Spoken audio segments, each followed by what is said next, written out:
सवाल इसमें एक और ज़मीनी सवाल ये पैदा होता है कि ये अचानक एक जमात को ख्याल आया कि हमारे आज सियासी मफादात को नुकसान पहुंचा रहे हैं गुलाम अली, और फिर बाकी जमातों ने भी उनके साथ शेयर कर लिया ये जो महाज बना, या ये अचानक सारी जमातें बैक वक्त मौलाना के खिलाफ, क्योंकि मौलाना के अपने जो हैं वो शिकवे थे शहबाज शरीफ साहब से, नवाज शरीफ साहब से कि मुझे दुबई मीटिंग में इत्तेमाद में नहीं लिया, तो अपने तो वो शिकवे कर रहे हैं लेकिन उनके इत्तेहादियों के जो उनसे शिकवे हैं उसका वो जवाब नहीं दे रहे। बिस्मिल्लाहिर्रहमानिर्रहीम। देखिए, असद एक तो होती है मुल्क में वाकई जमहूरियत हो, आइन और कानून के मुताबिक चलती हो, अदारों का एहतराम किया जाता हो। तो पाकिस्तान में जमहूरियत तो तलाशे गुमशुदा है, उसके जगह मुसल्लत गिरोह बना दिए गए। जैसे जरदारी साहब की एक खानदान चलता आ रहा है, शरीफ फैमिली का चलता आ रहा है, वैसे ही मौलाना साहब ने कब्जा किया हुआ है। पाकिस्तान में जमहूरियत तो मैं तो अदब एहतराम के साथ है ही नहीं, तो इसमें इख्तलाफ क्या होगा। तो ये सब कुछ बाई डिजाइन हो रहा है। क्या हो रहा है? By design. दुबई में होने वाली मुलाकात का जो सम अप था, मेरी इतलात के मुताबिक, कि एक ही डिमांड रखी गई थी कि इन हालात में इलेक्शन तरीके इंसाफ से जीतना मुश्किल नहीं, नामुमकिन हो चुका है। जितनी भी पल्स ली गई, सर्वे किए गए, तो एक शर्त रखी गई कि जब तक तरीके इंसाफ के चेयरमैन कि ये चाह रहे हैं कि जब तक उसको सियासी मंजर से खत्म ना कर दिया जाए, पहले वो जेल जाए, नाहल हो। सोशल मीडिया, नेशनल मीडिया पे ऑलरेडी बाइकआउट है, सोशल मीडिया और इंटरनेशनल मीडिया से भी नजरअंदाज कर दिया जाए।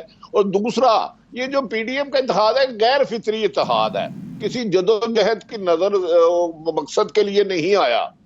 मरियम साहब की एक मिनिस्टर थे, बहुत अच्छे, या थी अच्छी, उनसे बड़ी मुशावरत करती थी, तो मैं भी आजकल उनसे कुछ मुशावरत कर रहा हूं। देखिए, वो इत्तेहाद बना था पीडीएम के एक तरीके इंसाफ के खात्मे के लिए। आपको याद होगा, नून लीग और मौलाना साहब तो इस असेंबली में बैठना हराम समझते थे, कहते थे रिजाइन दे दो। फिर पीडीएम बनी, उसमें जो जलसे जुलूस हुए, वो कोई माइका लाल, नेशनल मीडिया जो आजादी है सहाफत के अलमदार बनते हैं, उनको को चलाए ना पीडीएम की तकरीरें, उनके नारे चलाए। उसको एक शख्स को खत्म करने के लिए इनको लाया गया। हाँ, वो मौलाना तो खुद कहते हैं, भट्टी साहब, वो कहते हैं कि ये एक तहरीक थी और ये तहरीक खत्म हो गई है, वैसे पीडीएम की जरूरत भी नहीं रही। मौलाना को खुद भी इसका एहसास हो रहा है कि एक मकसद के लिए आई थी, बस वो मकसद पूरा हो गया। नहीं, वो तहरीक नहीं थी, वो गैंग था। माफी चाहता हूँ, तहरीक तो थी। बिलावल भुट्टो ने महंगाई मार्च किया था, उस वक्त महंगाई की सेहरा क्या थी और आज क्या है। मौलाना साहब ने 3 मार्च की और खुद कहा कि हमें गारंटी दी गई कि हम मार्च में चले जाएंगे। तो मुझे बताएं, ये गैर फितरती इत्तेहाद सिर्फ और सिर्फ दूसरों को माइनस करते करते खुद माइनस हो चुका है। ये साफ शफाफ इलेक्शन की सूरत में 70% इन्होंने प्रेस कॉन्फ्रेंस से गन पॉइंट पे अलग करवा ली, मान लिया, या उन्होंने अपनी मर्जी से की। क्या इसके बावजूद वोट बैंक में इजाफा हुआ या कम हुआ? फैक्ट्स तो देखने ये हैं, वो भी इजाफा हुआ। तो अब ये इलेक्शन नहीं चाहते, इलेक्शन नहीं चाहते। रह गई निगरान, इन निगरानों से तो बेहतर है कोई मार्शाल्लाह की हुकूमत लगा दी। सही है। तो लिहाजा मेरा ख्याल है अभी इसके इम्तिहान और सही है। आरिफ हमीद भट्टी साहब, सियासी जमातें और पीडीएम की जमातें इलेक्शन चाहें या ना चाहें, उनको इलेक्शन की तैयारी में तो उतरना ही पड़ेगा। पंजाब में इस वक्त क्या चल रहा है? नून लीग ने हतमी फैसला कर लिया है कि वो सीट एडजस्टमेंट नहीं करेगी किसी सियासी जमात के साथ और अकेले ही मैदान में उतरेगी, जैसे कि राना सनाउल्लाह साहब इशारे दे रहे हैं कि हर सीट पर अपना उम्मीदवार खड़ा करेंगे। फिर ये काफ लीग का क्या होगा, ये मुनहरिफीन का क्या होगा, ये इस्तेकाम पाकिस्तान पार्टी, कोई एडजस्टमेंट नहीं हो रही। अच्छा देख असद, एक तो मुझे ब्रेक में पता चला, अल्लाह ताला ने आपको हज की सादत नसीब कराई, यकीनन आपको उसकी बहुत बहुत मुबारक। और यकीनन आपने पाकिस्तान की बेहतरी के लिए दुआएं मांगी होगी, लेकिन उतनी ही तबाही आ रही है। मेरे रजा रूमी, मेरा भाई, और मदर अब्बास साहब कह रहे थे कि गैर सियासी गलत फैसले, ठीक है, सियासी गलत फैसले वाकई नहीं हुए होंगे, लेकिन आइन शिकनी और अदालतों की हुक्मदुली में फर्क है। अगर कोई जमात गैर सियासी फैसला करती है या ना मुनासिब फैसला करती है, तो जमात को नुकसान होता है, उसका वोट बैंक डैमेज होता है। जाने दो मैदान में गैर सियासी। अगर मैंने एक जमात हूं, मैं क्लब के इलेक्शन प्रेस मदर साहब, मैं 30 साल से लड़ रहा हूं भाई। अगर आप गलत फैसला करते हैं तो उसको वोटर को फैसला करने दो। क्या ये पीपल्स पार्टी बगैर पीपल के पार्टी? हाँ, भट्टो के दौर में पीपल्स पार्टी थी, शहीद बेनजीर के दौर में पीपल्स पार्टी थी, बगैर पीपल के पार्टी। कहती है हम आइन से बाहर नहीं जाएंगे, वक्त पे इलेक्शन है। पंजाब और केपीके के वजीर आला किस कानून के तहत बैठे हैं? मैंने तो जो आइन पढ़ा था, जो कानून पढ़ा था कि अगर असम्बलियां तहलील हो, यहां तो कोई आइनी माहिर लाए कि आइन में असम्बलियां तहलील करना आइन से इनहराफ है, आइन से बगावत है, आइन से जुर्म है, अदालत का हुक्म ना मानना, तो फिर मैं कहूंगा गलत फैसला। अगर पीटीआई ने अपने लिए 2 असम्बलियां तहलील कर दी तो भाई जाने दो, आपको इलेक्शन हरा देगी उन्हें। तो ये उसके बदले ये जो पीपल पार्टी, ये चूजू का मरब्बा है, दुबई में लड़े हैं कि अगली दफा वजीर आजम मेरा होगा। पीपल बिलावल जरदारी सब चाहते हैं मेरी जिंदगी में बिलावल आ जाए।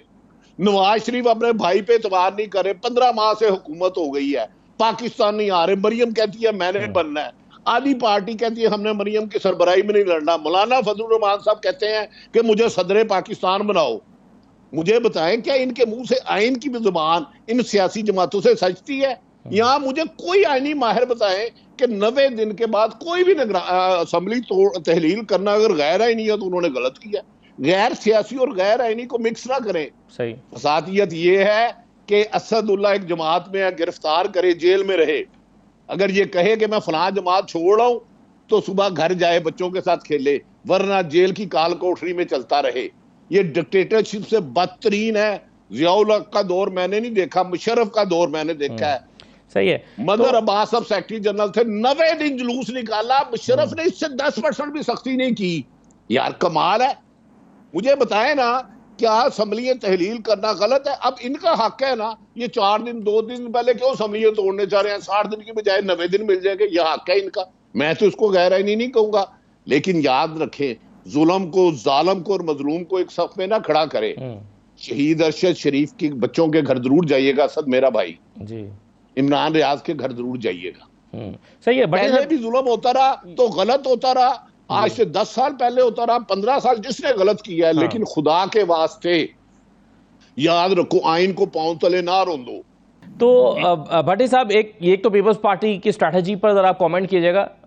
दूसरा ये है कि इस्तेकाम पाकिस्तान पार्टी में कोई दमखम दिखाई दे रहा है। अलीम खान साहब कहते हैं कि नोमान लंगड़ियाल और ओन चौधरी जो है वो अपने ओहदे छोड़ दें। महीना गुजर जाता है वो ओहदे नहीं छोड़ते। फिर जहांगीर तरीन साहब कहते हैं कि नहीं, छोड़ने की जरूरत नहीं है। ना पॉलिसी समझ आ रही है, ना स्ट्रैटेजी पता चल रही है, ना पता चल रहा है कि सियासी मुखालिफ कौन है, ना पता चल रहा है कि सियासी नजरिया क्या है। तो इस्तेकाम पाकिस्तान पार्टी का क्या बनेगा? अच्छा देखें असद, मैं अपनी एक राय दे रहा हूं, फैसला तो जब होंगे। देखना यह है कि इलेक्शन होती है कि सिलेक्शन। सबसे पहले असल चीज ये है, क्या आवाम के दिए हुए वोट के मुताबिक आवाम के ही वोट से गिनती होती है?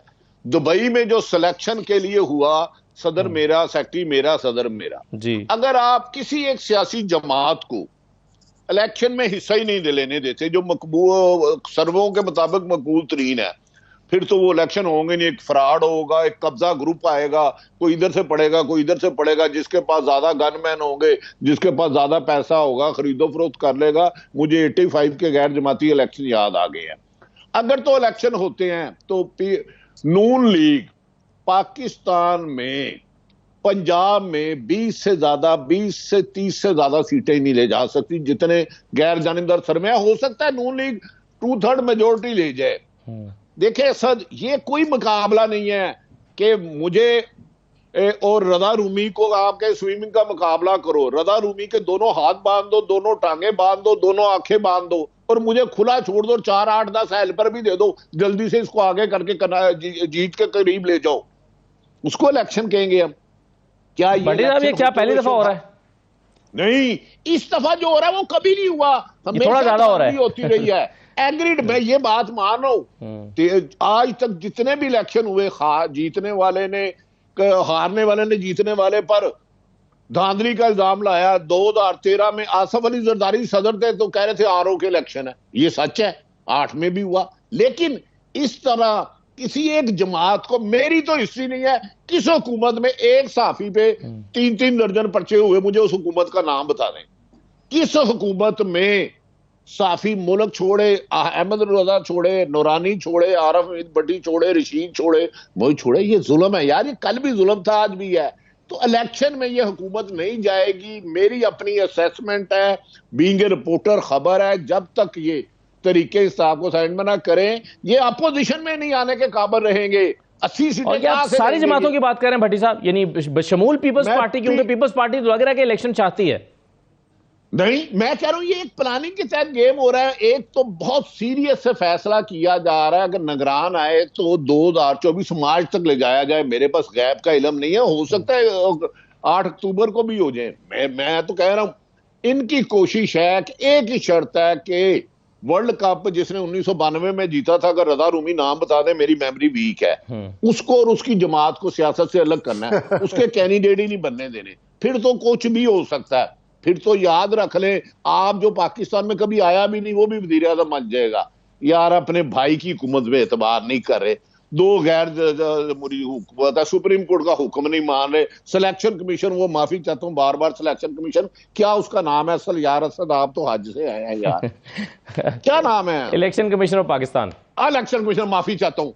क्या वो सही इलेक्शन कराएगा? कराची में जो बल्दियात के इलेक्शन हुए हैं वो बहुत शफाफ हुए हैं, वैसे ही होंगे।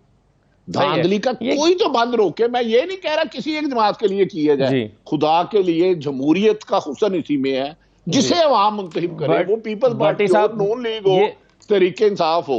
लेकिन ये याद रख लो, गधों को घोड़े, गधे ऊपर घोड़ा लिखने से ना घोड़ा बनेगा नहीं।